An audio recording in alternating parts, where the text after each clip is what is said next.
Our first homework, number one, you are to read two integers a and b, and you are to make a print based on the following. If both are odd, print their multiplication. If both are even, print their float division. So, for example, if both are odd, you print the multiplication. If both are even, you print the division here. If the first is odd and the second is even, you are to print the addition. Otherwise, you print the subtraction of them. In this one, you are going to take three integers and sort in ascending order. Sort means to order things. Okay, so we would like to make them to be from the smaller to bigger. For example, if I give you input like 2, 3, 1, ordering them would be 1 to 3.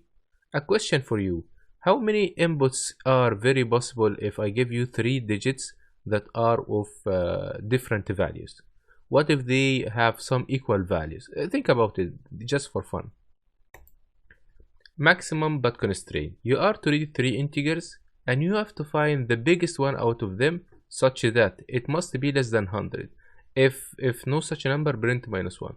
For example, 22, 90 and 150. The maximum here is 90, and all of them are good because all of them are less than 100.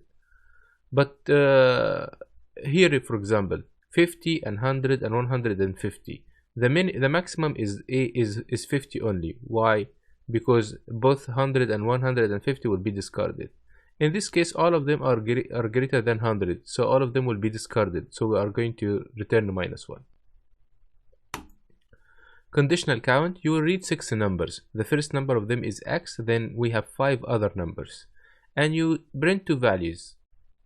How many numbers are less than or equal x, and how many numbers are greater than x? And tell us if there are any relationship between these two answers or not. So you are going to read the first number, let's say here 10, and then we read 5 numbers. And there are 2 numbers who are less than 10 or equal to it, and there are 3 numbers who are greater than 10. That's all.